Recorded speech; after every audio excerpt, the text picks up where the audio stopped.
Okay,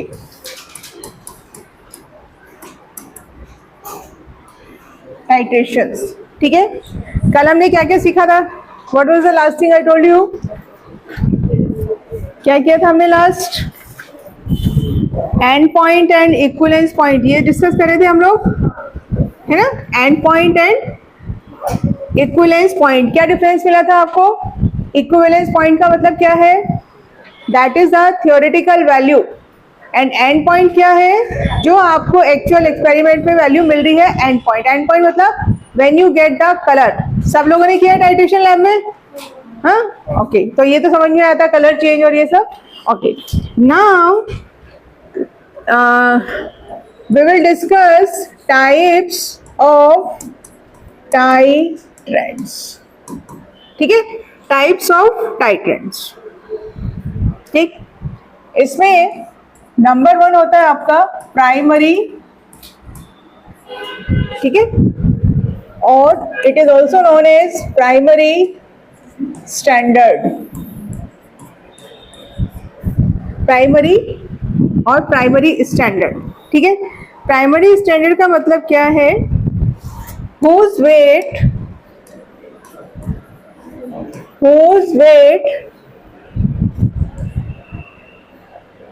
can be accurately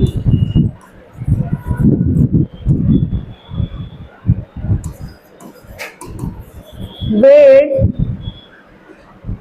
and such solutions need not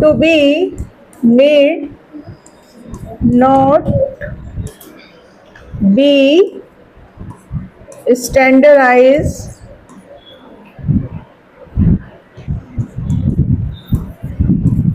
before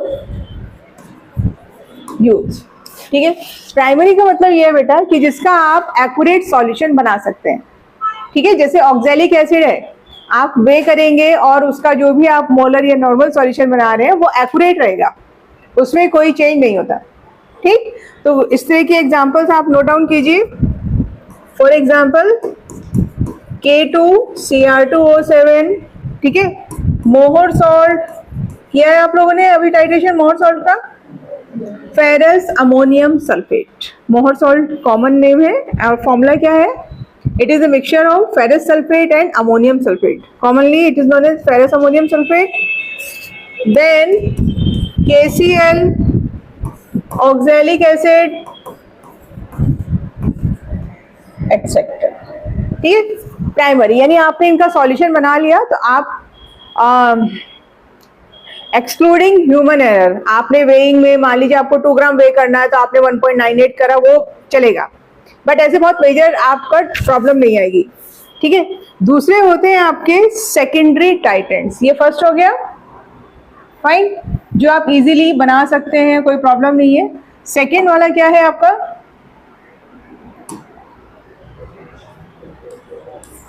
secondary, ठीक है, titrant, secondary titrant. अब आप बताइए सेकेंडरी टाइट्रेंट क्या होगा? जैसे अगर आप लैब में आपको बोला जाए कि prepare the 2 molar NaOH solution, prepare 2 molar NaOH solution, तो आप उसको 2 मोलर बना ही नहीं सकते। वाई? वो तो वहां भी पॉसिबिलिटी है। NaOH का जो नेचर है वो कैसा है? हाइग्रोस्कोपिक। NaOH आप बॉटल से अगर निकालेंगे तो 2 मिनट क्या मतलब 30-40 सेकेंड बाद ही वो कैसा हो जाएगा? थोड़ा सा चिपचिपा, यानी it absorbs moisture from the atmosphere, ठीक है। तो NaOH का जो केस है वहां पर आप एक्यूरेट वेइंग कर ही नहीं सकते, आप कितना भी केयरफुली वे करें, क्योंकि वो क्या है, वेट आपका चेंज हो चुका है, एक्चुअल वेट नहीं है, ड्राई वाला नहीं है, कौन सा है? इट एब्जॉर्ब्स मॉइस्चर, ठीक है। तो वहां पर आपको NaOH को पहले टाइट्रेट करके उसका एक्चुअल कॉन्सेंट्रेशन फाइंड करना होता है, then you can use that NaOH for further reactions.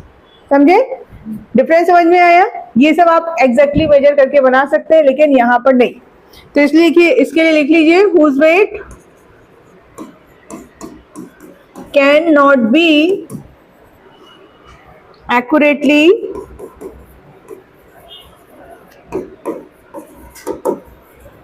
with due to, दो रीजन है, ड्यू टू इम्प्योरिटीज, ठीक है, और या फिर मॉइस्चर, ठीक है। बहुत सारे सॉल्ट होते हैं जो क्या करते हैं, मॉइस्चर एब्जॉर्ब करते हैं। रेनी सीजन में आप देखिए बिस्किट का पैकेट आपने खोला, थोड़ी देर बाद खाइए उसको, कैसा होता है ना, क्या प्रॉब्लम है उसका, एटमॉस्फेयर में मॉइस्चर बहुत ज्यादा है तो इसलिए क्या होता है, वो सॉगी हो जाता है। सॉल्ट देखिए, सॉल्ट कैसा होता है, थोड़ी देर रख दीजिए सॉल्ट को, NaCl, वो भी क्या करेगा, मॉइस्चर एब्जॉर्ब करेगा, राइट। तो मॉइस्चर है ना, need to be standardised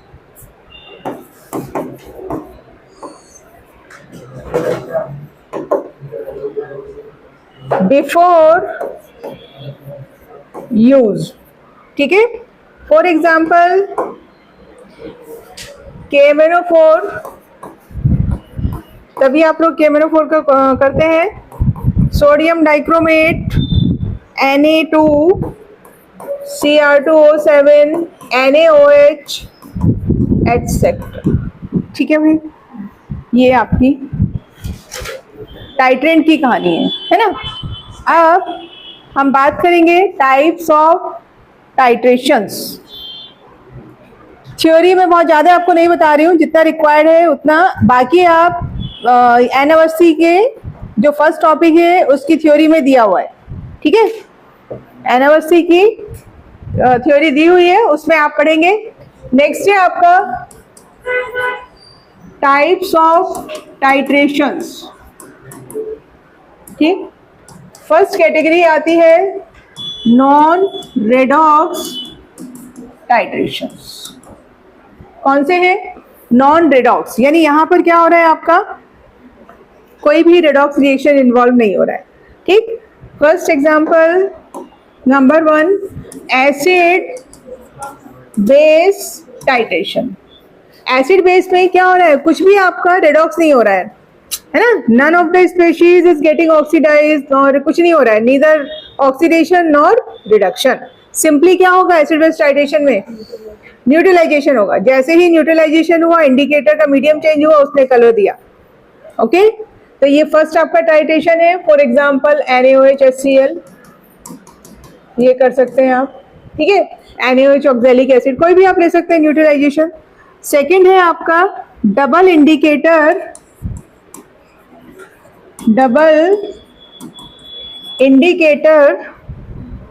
acid base titration, ठीक है। इसका मतलब क्या है, डबल इंडिकेटर, नाम से समझ में आ रहा है। In this case we need to use 2 indicators, ठीक है। क्या करने हैं आपको, 2 इंडिकेटर की रिक्वायरमेंट है। समझिए क्या हो रहा है यहाँ पे। से फॉर एग्जांपल आपने लिया, ओके, Na2CO3 प्लस HCl, ठीक है। आपने टाइट्रेशन शुरू किया, ठीक। तो एट द फर्स्ट टाइम क्या होगा कि यहाँ पे, एक मिनट, ये Na2CO3 नहीं है, oh yes, Na2CO3, okay. First reaction में आपको जो प्रोडक्ट मिलेगा that is NaHCO3 plus NaCl, ठीक है। क्या बनाइए, sodium hydrogen carbonate. In this case what should be the n factor, 1। एक हाइड्रोजन आपने क्या किया, यूज किया है ना, ठीक है। तो एक एंड पॉइंट तो आपको तब मिलेगा जब ये फॉर्म होगा, ठीक। फिर NaHSO3 वापस किससे रिएक्शन कर रहा है, NaHSO3 again it will react with the HCl to form what, बोलिए, H2CO3। क्या बनाएगा, H2CO3। इसको क्या हो गया, बैक अंडू करते हुआ, अपने को कुछ एक्सपोर्ट नहीं करना है।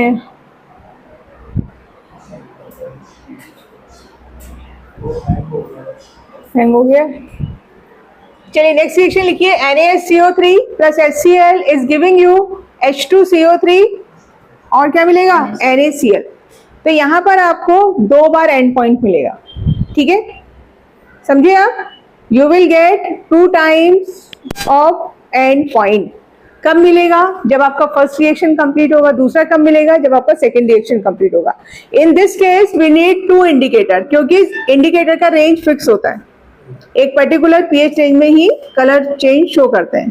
तो इसलिए this type of titration is known as double indicator titration.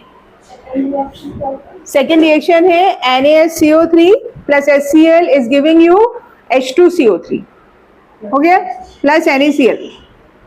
Third लिख लीजिए प्रेसिपिटेशन टाइट्रेशन।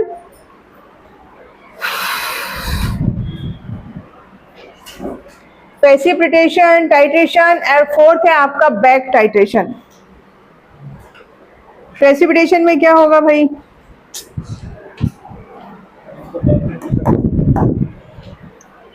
एग्जिट भी नहीं हो रहा है ना।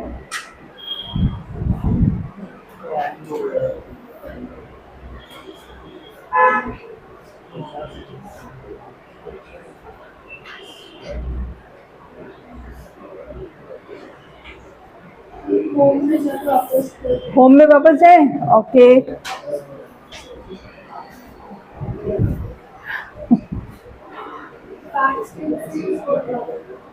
इसको 2 मिनट रुकते हैं, अभी बैक स्टेज में हो जाएगा।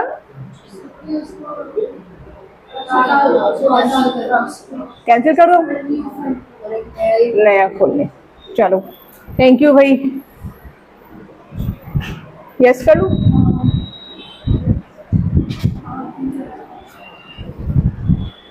अभी उसमें टाइम लगाएगा।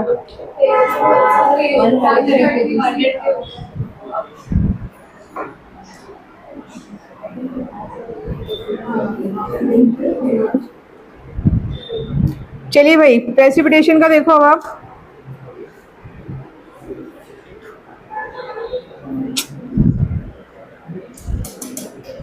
ओके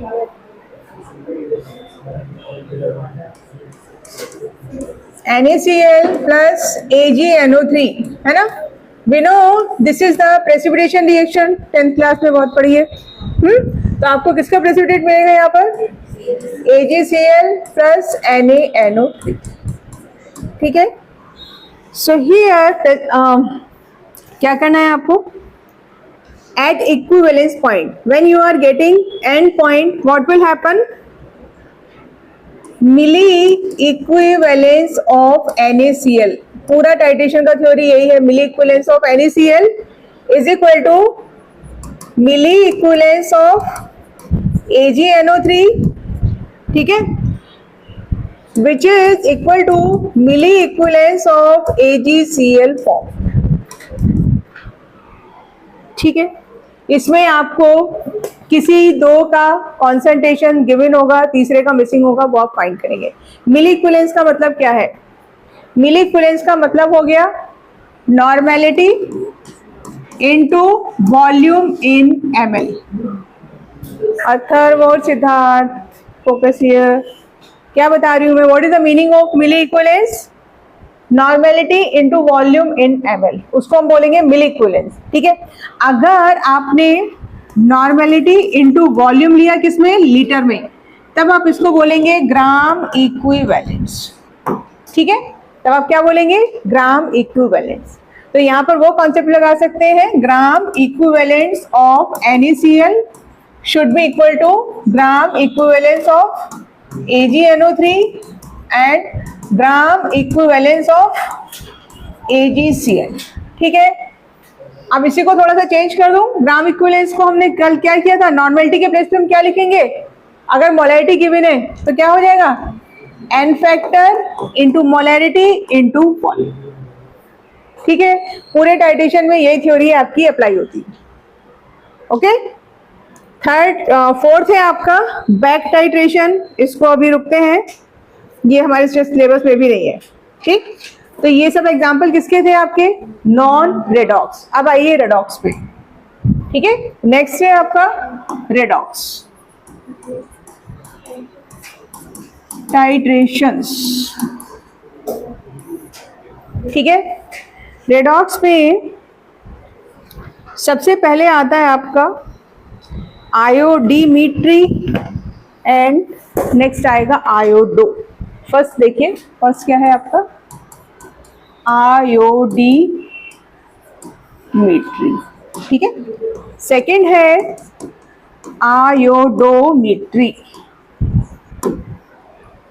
एक छोटा सा डिफरेंस है स्पेलिंग में, कोई ज्यादा चेंज नहीं है, ठीक है।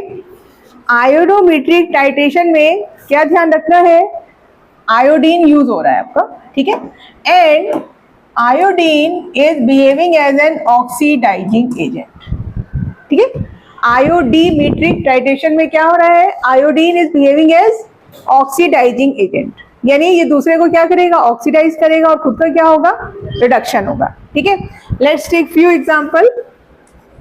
SN2 positive plus I2 is giving you SN4 positive. देखिए SN2 से SN4 में ऑक्सीडेशन हो गया और I खुद किस में गया? I negative. समझे आप? ठीक है। यहां पर आप स्टार्च यूज करते हैं एज एन इंडिकेटर। आपको पता है आयोडीन के साथ टेस्ट होता है, स्टार्च का टेस्ट, है ना। और कलर क्या मिलता है आपको? ब्लू ब्लैक, ठीक। तो ये वही चीज है यहाँ पर, यानी इन दिस केस स्टार्च जो है वो कैसे बिहेव करेगा आपका? एज एन इंडिकेटर, ठीक है। एक और रिएक्शन देखिए, S2O3 2 negative plus I2 is giving you S4O6 2 negative plus 2I, ठीक है। This reaction is very important for the next reaction. Next के लिए यहां भी आप क्या करें? इसको बोलते हैं हाइपो सॉल्यूशन। क्या है? हाइपो, इसका नाम है हाइपो। हाइपो और हाइपर वर्ड का मतलब क्या है?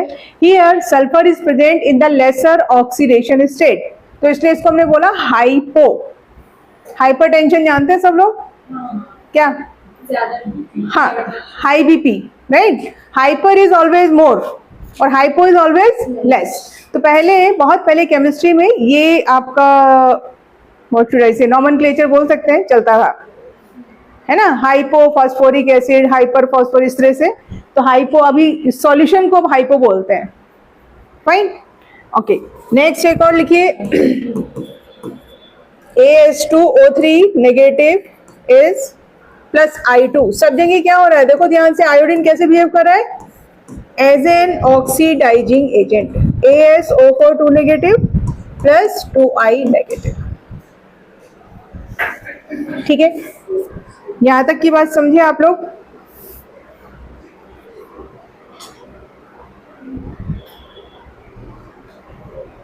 अब आते हैं आयोडोमेट्रिक टाइट्रेशन। आयोडोमेट्रिक में क्या हुआ कि किसी रिएक्शन में आयोडीन आपका फॉर्म हुआ, ठीक है। किसी भी रिएक्शन में क्या मतलब, आप किसी भी कंपाउंड का रिएक्शन कराएंगे एक्सेस ऑफ किसके साथ? KI के साथ। वहां पर क्या होगा? आयोडीन फॉर्म होगा and that iodine further titrated with this hypo solution. तो आपको दो रिएक्शन कंसीडर करना है, ठीक है। चलिए देखिए क्या बोला मैंने, ऊपर वाला क्लियर है। यहाँ पे आपका क्या हो जाएगा? Gram equivalent of SN is equal to gram equivalent of I2 is equal to gram equivalent of another SN4 और 2I। पूरी इक्वेशन में बैलेंसिंग की रिक्वायरमेंट नहीं है इफ यू आर अप्लाइंग कौन सा कॉन्सेप्ट? Gram equivalent. टाइट्रेशन में वही करें, मोल, अगर मोल कॉन्सेप्ट अप्लाई कर रहे हैं तो आपको बैलेंस इक्वेशन की रिक्वायरमेंट रहेगी, ठीक है। चलिए अब बात करेंगे आयोडोमेट्री। खत्म होने वाला है बस ये टाइट्रेशन। चलो देखिए, अभी आपने क्या लिया? एनी ऑक्सीडाइजिंग एजेंट, कोई भी ऑक्सीडाइजिंग एजेंट लिया आपने, ठीक है। और उसमें एक्सेस में क्या डाला आपने? के आई। तो जहां भी आप पढ़ेंगे क्वेश्चन में एक्सेस में के आई, तो आप समझ जाइए आयोडोमेट्रिक टाइट्रेशन। ठीक, यहां पर ये जो ऑक्सीडाइजिंग एजेंट है ये इस आयोडीन को किसमें चेंज करेगा, I2 में चेंज करेगा। It is totally different from the above, है ना।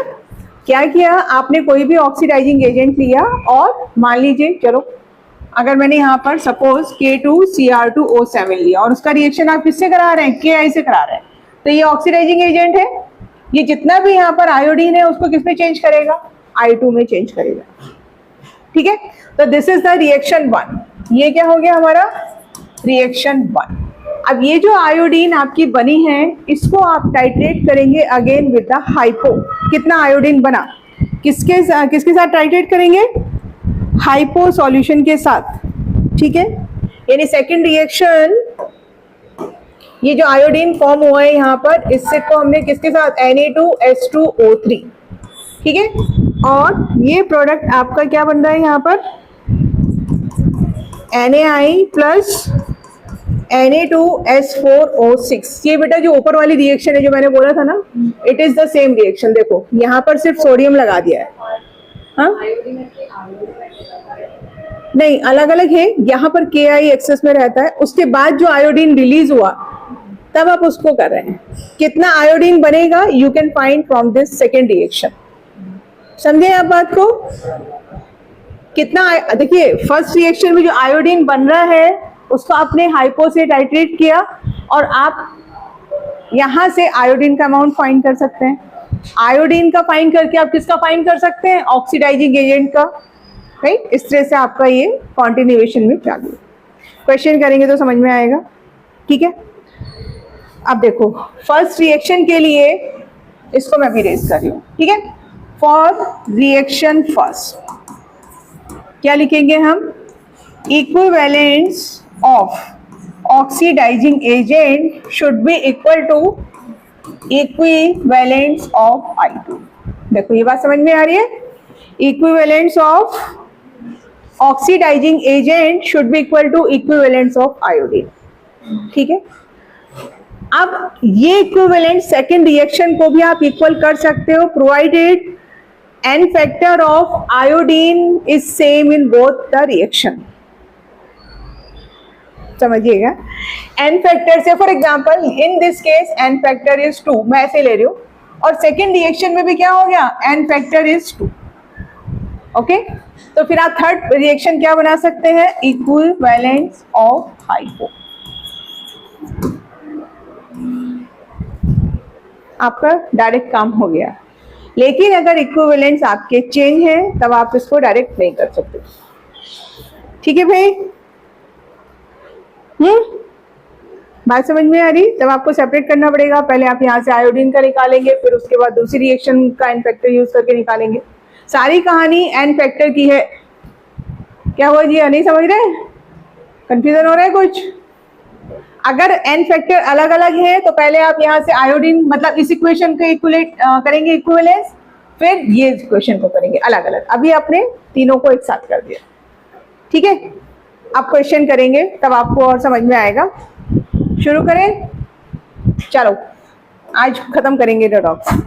थोड़ा टाइट्रेशन आपके मॉड्यूल का क्वेश्चन करें पहले। चलो आ जाओ, मॉड्यूल मेरे पास है बेटा, चलो देखिए एंड में आ जाइए मॉड्यूल में।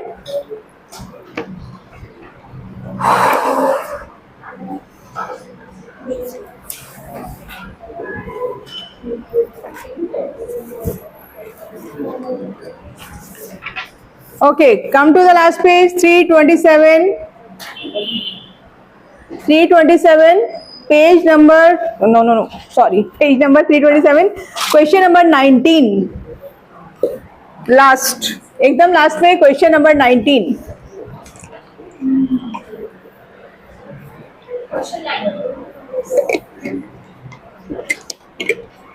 Volume in ml of 0.02 molar मिला क्वेश्चन। टाइट्रेशन है ये, देखिए इसको।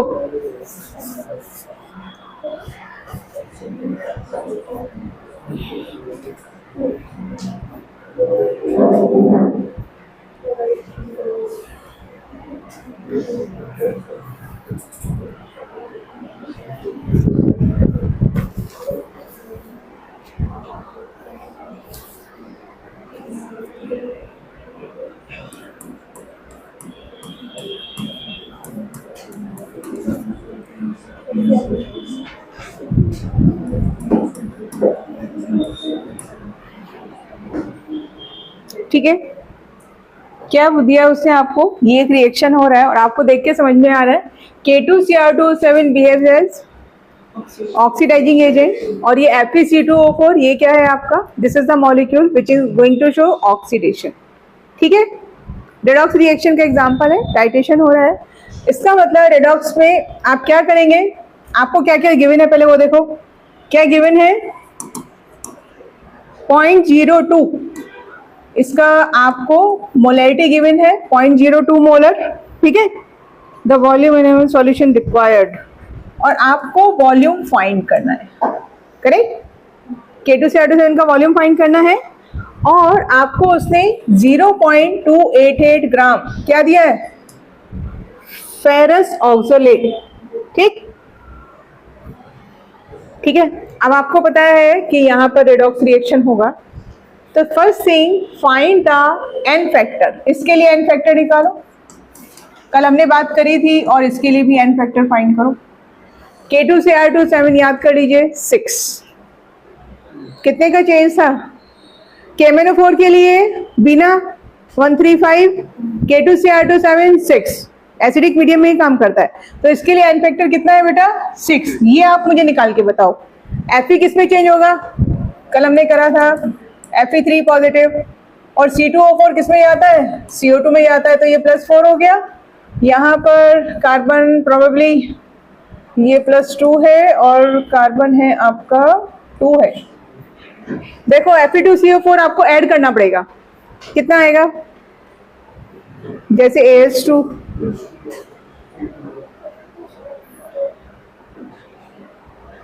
3 आएगा, 3 आएगा। Fe में 1 का चेंज है, कार्बन में 2 का चेंज हो रहा है, तो ये यहाँ पर एन फैक्टर कितना हो गया? 3। ठीक है, अब हम क्या करेंगे? Okay, let's apply this equation. N1V1 is equal to N2V2. Before using this, find the molar mass of Fe2C2O4। चलिए जल्दी से मुझे निकाल के बताइए। FeC2O4, iron 56, carbon 12, oxygen 16। चलिए रिशित बताइए जल्दी से, मोलर मास कितना आएगा FeC2O4 का? लिख के 56 प्लस कितना आ रहा है? 144। ठीक है, अब यहाँ से मोलैरिटी निकालना है अपने को पहले। किसका? FeC2O4 का molarity, number of moles present in 1 litre of solution. ठीक है, तो इट शुड बी 0.288 अपॉन 144। ठीक है, इनटू 10⁻³ कर दो इसको, समझे आप लोग? अपॉन 1000 करना था तो 10⁻³ कर दिया। ठीक है, ये क्या मिला आपको? मोलैरिटी। चलिए अब आप यहाँ पे लगाइए एन फैक्टर। पहले मैं इसको चेंज करती हूँ मोलैरिटी में, क्योंकि मोलैरिटी गिवन है बेटा, देखना ध्यान से। मोलैरिटी एन फैक्टर कितना है? 6। मोलैरिटी कितना है? 0.02। वॉल्यूम कितना है वो आपको फाइंड करना है। ये है मेन चीज जो आपको समझनी है। Molarity multiplied by n factor gives you normality. Molarity multiplied by n factor gives you molarity. तो आपका फर्स्ट केस हो गया किसका? K2Cr2O7 का। यानी आपने क्या फाइंड किया? This is the gram equivalent of K2Cr2O7, which should be equal to gram equivalent of FeC2O4। अब FeC2O4 में लगा दीजिए, क्या हो गया? नंबर ऑफ मोल्स कितने हो गए? 0.288 इंटू 144। एन फैक्टर कितना हो गया? 3। ठीक है, और वॉल्यूम कितना था यहाँ पे? वॉल्यूम आप डायरेक्ट रखो, बल्कि इसको मोलैरिटी की वजह नंबर ऑफ 1000, ये मत कीजिए, नंबर ऑफ मोल्स निकालो इसको। ये देखो,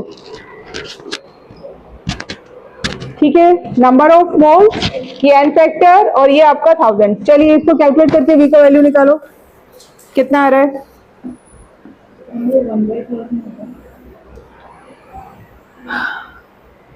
1/1000 वॉल्यूम करना आप M, number of moles present in, मैंने इसलिए वहाँ पे नंबर ऑफ मोल्स किया है। एक बार करो इसको कैलकुलेट, क्योंकि फिर यहाँ पे वी का चक्कर पड़ेगा आपका। कितना आ रहा है? 5 तो नहीं आएगा, कितना आ रहा है? चेक कीजिए आंसर, व्हाट इज आंसर? 30 आ रहा है। आंसर है आपका 50 आना चाहिए। देखिए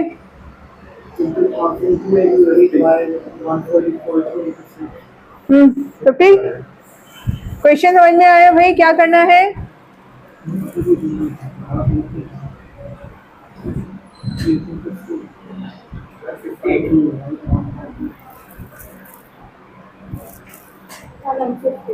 फिफ्टी आ रहा है, बहुत बढ़िया।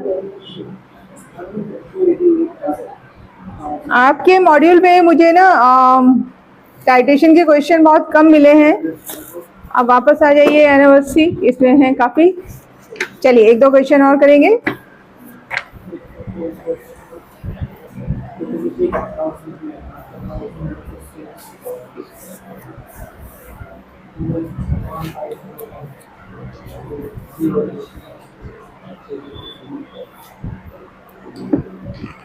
चलिए देखो, बहुत आसान सा क्वेश्चन है, मैं लिख देती हूँ यहाँ पे क्वेश्चन ताकि आप लोग समझ पाए बाद में। If a gram is the mass of NaHC2O4, ठीक है, required to neutralize 100 ml 0.2 molar NaOH। Question समझ में आया? फिर से आपका न्यूट्रलाइजेशन हो रहा है। न्यूट्रलाइजेशन में भी वही आप रिएक्शन यूज करेंगे या आप टाइट्रेशन भी बोल सकते हैं इसको। तो NaHC2O4 का 1 ग्राम रिएक्ट कर रहा है, ठीक है। Then he said and B gram that required to reduce 100 ml of 0.02 molar KMnO4 in acidic media, ठीक है। फर्स्ट रिएक्शन न्यूट्रलाइजेशन रिएक्शन है बेटा, और सेकंड वाला क्या हो रहा है? रिडॉक्स, ठीक। Then you have to find the relation, यानी A is equal to B, option B उसने बोला है 2A is equal to B, option C उसने बोला है A is equal to 2B and option D बोला है नन।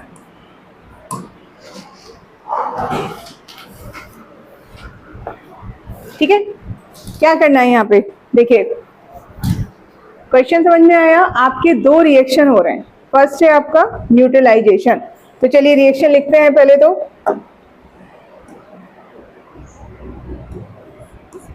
NaHC2O4 प्लस NaOH, ठीक है।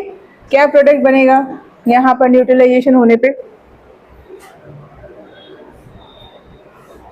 ये काइंड ऑफ ऑक्जेलिक एसिड है आपका H2C2O4, ठीक है।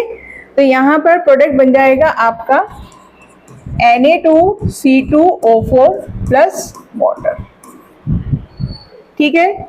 ये हाइड्रोजन और ये OH कंबाइन होके क्या बना रहे हैं? वाटर, ठीक। और प्रोडक्ट आपको क्या मिला? सोडियम ऑक्सोलेट, ठीक है। अब उसने क्या बोला है आपको? ए ग्राम, इसका उसने दिया आपको ए ग्राम, और ये न्यूट्रलाइजेशन के लिए कितना NaOH रिक्वायर्ड है, 100 ml एंड 0.2 मोलर। ठीक है, apply this equivalent thing, can you find the mass, mass का वैल्यू निकाल सकते हो, इसका जितना इक्विवेलेंट है उतना ही इसका यूज होगा, है ना, क्यों भाई। एन फैक्टर ध्यान दीजिए, NaOH का एन फैक्टर कितना है 1, और यहां पे एन फैक्टर कितना आएगा, सोचो, यहाँ पे भी 1 आएगा ना, एक ही तो हाइड्रोजन जा रहा है आपका, है ना, यहाँ पे भी कितना आएगा 1 आएगा। ठीक है, क्या हुआ एलिशा, बोलो, दोनों केस में एन फैक्टर कितना रखेंगे 1। ठीक है, कितने, तो ये आपको समझ में आया, क्या रिएक्शन मिली, यानी 1 ग्राम equivalent of NaHC2O4 should be equal to gram equivalent of NaOH। ठीक है, कितना आएगा बोलिए भाई, तो ग्राम इक्विवेलेंट का मतलब क्या हो गया यहाँ पर, A अपॉन इसका मोलर मास फाइंड कीजिए, NaHC2O4 का मोलर मास यहाँ पर आप रखेंगे, molar mass into n factor 1 into volume के अपने क्या बोला उसे, कंप्लीट न्यूट्रलाइजेशन कितना आ रहा है 112,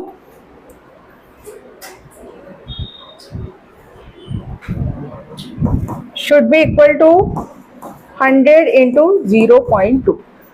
ठीक है, वॉल्यूम यहाँ पर आई गेस क्या रखना पड़ेगा अपने, 1 ग्राम इक्विवेलेंट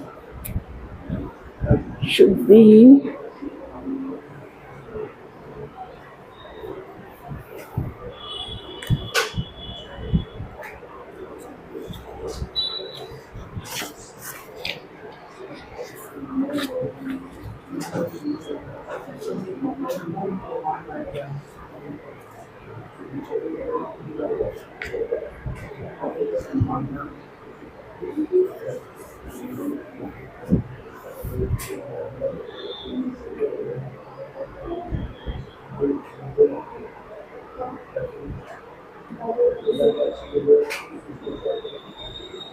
ओके। देखिए पहले क्या करना है, ग्राम इक्विवेलेंस, यहाँ पर वॉल्यूम किसमें है, ml में है, तो इसको आपको किसमें कन्वर्ट करना पड़ेगा, लीटर में। ठीक है, तो लीटर में कन्वर्ट करने के लिए आप क्या करेंगे, 10 to the power -3। ठीक है, क्या वैल्यू मिली, अभी इसको रुकिए, इसकी अभी बात करते हैं, ये वैल्यू कितनी मिली आपको, क्या हो गया यहाँ पर 0.02, यही आया ना आपका। ग्राम इक्विवेलेंस ऑफ NaOH कितने आ गए 0.02। पहले हमने क्या कैलकुलेट किया, ग्राम इक्विवेलेंस ऑफ NaOH, ये मिल गए आपको 0.02, और ये किसके बराबर है, ग्राम इक्विवेलेंस ऑफ NaHC2O4। ठीक है, तो with the help of this we can find the weight, यानी नाउ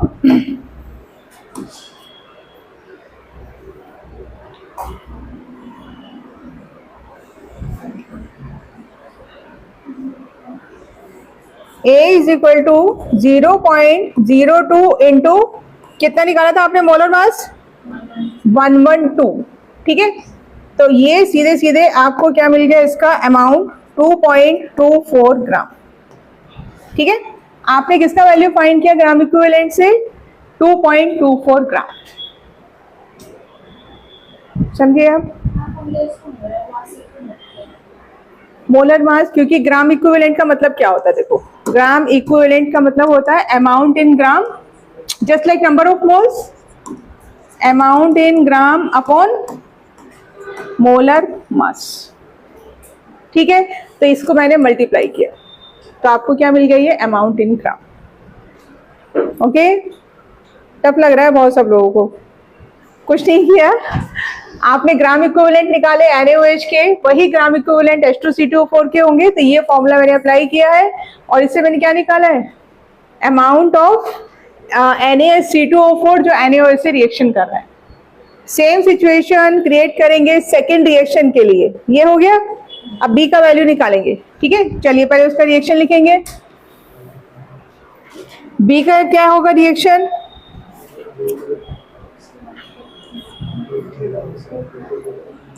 C2O4 यानी सोडियम ऑक्सलेट किसके साथ रिएक्शन कर रहा था? KMnO4 के साथ, ठीक है भाई।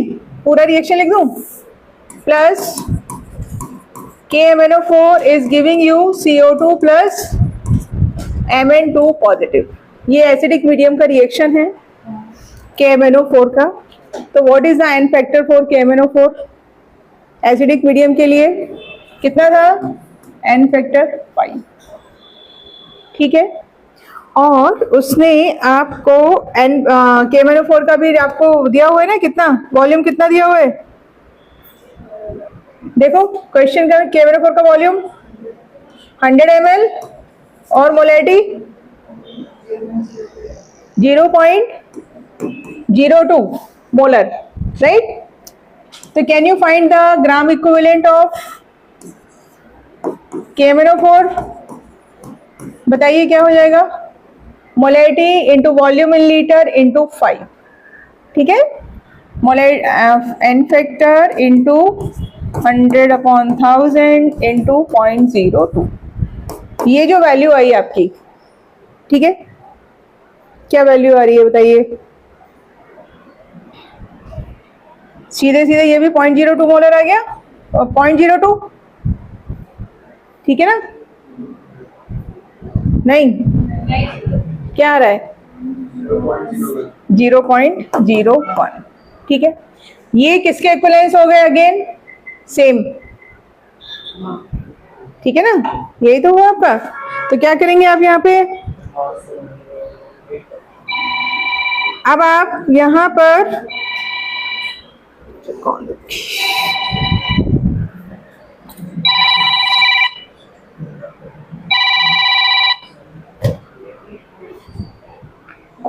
चलिए भाई, बी का वैल्यू, बी क्या था आपका? C2O4।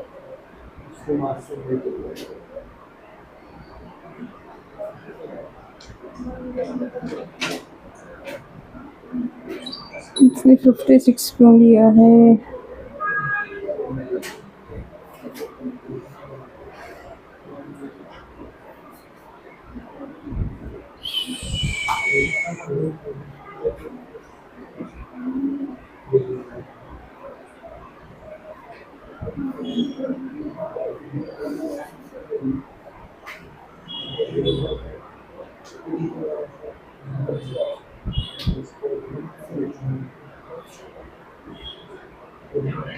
हाँ भाई, एक डिफरेंस समझिएगा।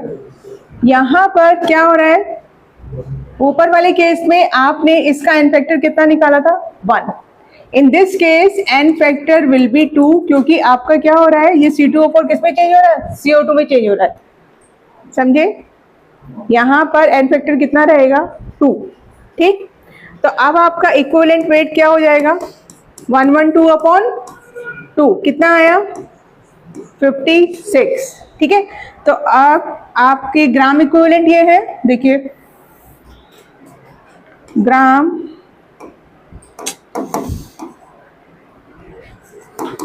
Equivalent is equal to amount in gram upon equivalent weight. ऊपर वाले केस में मैंने शायद मोलर मास लिखा है, उसको करेक्ट कर लीजिएगा, ये है। तब आपको क्या निकालना है? ये निकालना है। ये कितना मिला आपको? 0.01 is equal to x upon equivalent weight है 56। ऊपर वाले केस में हमने यहाँ पे 112 रखा था क्योंकि एन फैक्टर वाज 1। यहाँ पर हमने इसको 2 से डिवाइड किया है क्योंकि एन फैक्टर कितना है? 2। तो x का वैल्यू कितना मिला आपको? x का वैल्यू मिल गया आपको 0.56, ठीक है। यानी दिस इज b। अब आप रिलेशन निकाल लीजिए, a का वैल्यू कितना मिला था? 2.24, b का कितना मिला? 0.56, क्योंकि एन फैक्टर 1 था। तो मोलर मास और इक्विवेलेंट वेट कैसा रहेगा? सेम रहेगा।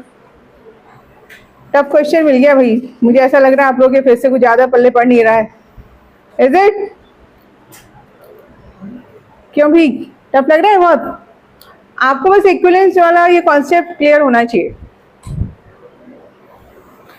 कोई टेंशन वाली बात नहीं है। अभी आपसे जितने न्यूमेरिकल होते हैं करिए, नहीं तो फिर किसी दिन बाद में इसको वापस करेंगे डाइटिशियन, ठीक है। एनिवर्सरी से जितना आपसे पॉसिबल हो पा रहा है उतने करिए, सिंपल वाले कीजिए, अभी बहुत टफ में बचाइए, ठीक। आप एक चीज और मुझे बताइए, आपके मॉड्यूल में सब जितना दिया हुआ है वो हमारा कंप्लीट हो गया है। If you look into the NCERT, वहाँ पर 2 टॉपिक और एक्स्ट्रा हैं जो आप एनीवे 12th में पढ़ने वाले हैं, तो वो अभी आपको करने हैं या फिर 12th में ही करेंगे? आपके मॉड्यूल में उससे रिलेटेड कोई क्वेश्चन नहीं है? बोलिए, आपके स्कूल में कराया है ये टॉपिक? अगर स्कूल में आपको कराते हैं तो फिर मैं करा दूं, अभी के लिए छोड़ दें। That is related to cell, cathode anode, वो आपको सीखना है। एक उसमें टेबल है और एक आपको सेल का ईएमएफ फाइंड करना, ये 3 चीजें हैं। डेडॉक्स का ही पार्ट है एनसीईआरटी में, लेकिन आपके मॉड्यूल में नहीं है। बोलिए क्या करने का है अभी?